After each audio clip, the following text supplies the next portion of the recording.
Joining us now is Jacqui Heinrich, senior White House correspondent and incoming president of the White House Correspondents Association. She, of course, had a front row seat to all the chaos last night. Jacqui, thank you so much for joining us. You looked beautiful last night. You look beautiful now.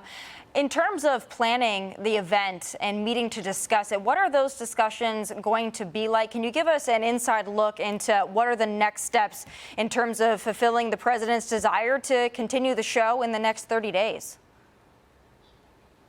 So I hate to dodge on any question. However, the current president of the WHCA is Weijia Jiang. Every year, the president of the association puts on the dinner. So that's really a question for her and for CBS, her network that she works for, that was playing an integral role in setting up the dinner for this year, of course, in coordination with the White House. We have not had a moment to sort of coalesce around how we might carry that out. I am certain she wants to fulfill the president's wish to make this happen within 30 days. I don't know the ins and outs of how we could do that. It does take our association many, many months. You know, we planned this for a year. And so it will be difficult to pull off. But when I spoke with the president this morning, I asked him, he said, look, we should have this in the ballroom in the future. Obviously, the ballroom, according to his timeline, won't be ready until 2028. So that leaves the redo of this one and then also the one that I'll have to put on next year. I'll be taking over as president in July, and so Fox will be putting on next year's dinner. Those two will not have a ballroom. And I said, where do you want to have it in the interim if you're saying that it should be somewhere other than the Hilton? And he said, we'll just have it in the same place with even more security. I will note that this hotel, it's not just home to the White House Correspondents' Dinner. There are a number of events that take place there every year that the president, the first lady, members of the cabinet take part in, including the National Prayer Breakfast. On this past Thursday, the First Lady's Luncheon was there in that very same ballroom. She spoke. The Second Lady spoke. Secret Service is intimately familiar with this hotel, which is one of the reasons why we have that dinner there every single year, and one of the reasons why the response was so fluid. We're grateful that everything went to plan as it should in the event that something like this happened, and we're all here talking about it today. But certainly it will be a question that we all have to wrestle with. You know, how do we improve this situation when you have the reality of a hotel where there are guests there that are not attendees of the dinner, like the suspect who's alleged to be responsible for this, reportedly and according to administration officials, was staying there planning this. And it's not the first time we've had that issue. A couple years ago, Joe Biden was president. Similar situation. It was a Gaza protester staying in the hotel, planned to come in and disrupt the dinner with some kind of a display. And it was a similar situation where that person was a hotel guest, and that's how they got close enough to cause a problem. Jacqui, I heard everything you said, and I understand that listen, out of respect for leadership and the decisions that will be made moving forward, that's not necessarily your position. With that being said, you were sitting next to what could have been target number one or target number two yourself. And so it's your life as well.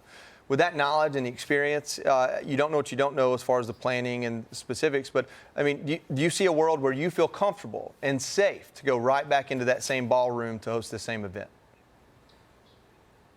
I do. I think that I was heartened by the president's reaction in the moments immediately after, and then also later on when he spoke to the world from the White House briefing room. Again, this morning when I interviewed him on the Sunday briefing, his response was, we cannot let people who would wish to harm us derail us from our plans, our pursuit of our liberties. That night was about celebrating the First Amendment, gathering to recognize the role of a free press in our democracy. And he didn't want that sicko to, stop us from doing that. And it was Secret Service who made the call that we really should follow protocol and reschedule this. But he said from the minute it happened, because we learned that the threat never actually made it into the ballroom, it was contained outside. The ruckus in the room was the law enforcement response coming in, scanning the room for threats, and it was a huge response, and it was scary for all of us inside.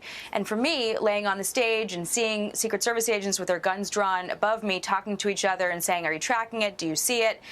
And having them say no, there was a moment where we didn't know if the no was that there is no threat or we just don't have eyes on the threat.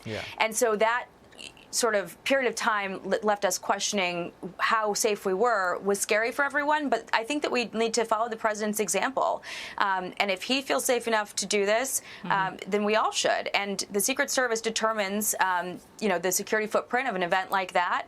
And they did their job. I'm grateful they did their job. And we're all here talking about it today. That's right. Hey, Jacqui, it's Alicia. We spent a lot of time talking last night.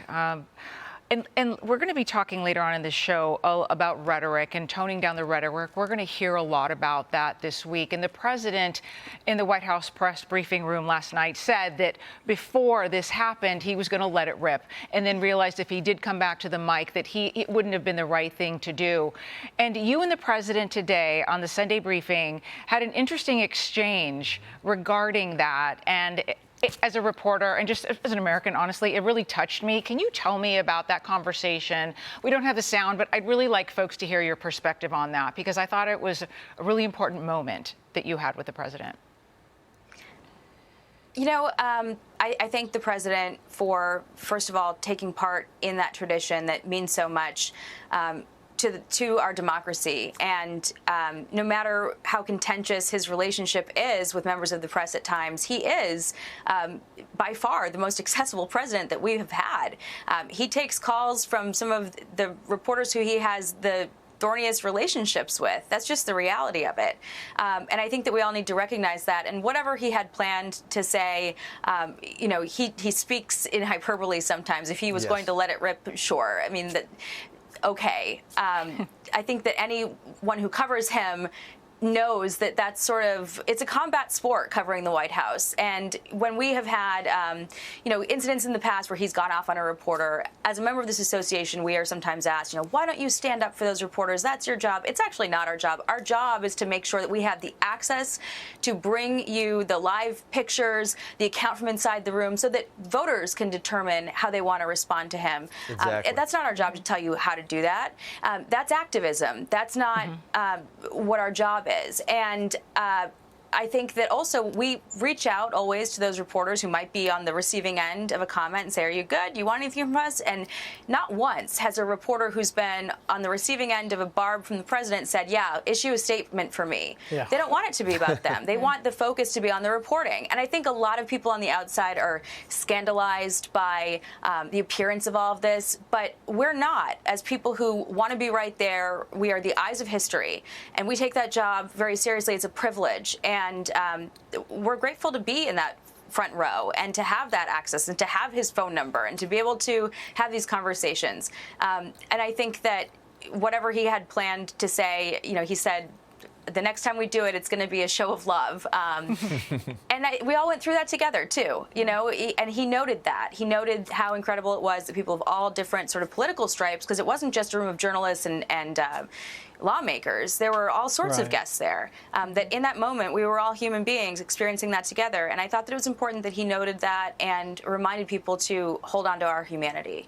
Not sure I believe that he's going to go easy on them the next time out, but we'll take his word for it. Very quickly, what are you most thankful for? You've had a little time to step back and sort of process what happened last night. What are you most thankful for tonight? Primarily Secret Service. I think that if we all had to go through something like that, the fact that we are all able to talk about it today and go home and hug our loved ones is a testament to the fact that they have that muscle memory, they go through that training, and they snap into action without a moment's hesitation. I'm thankful to everyone in that room who, in the moment, looked out for each other, and being able to come home and hug my fiance and call my mom and let everyone know who was watching and was concerned, let them know that I am all right.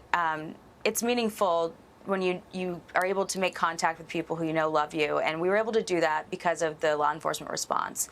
And I'm grateful to them, and I'm grateful to God that I do feel that there is someone looking over you when things could go a different way, and they don't.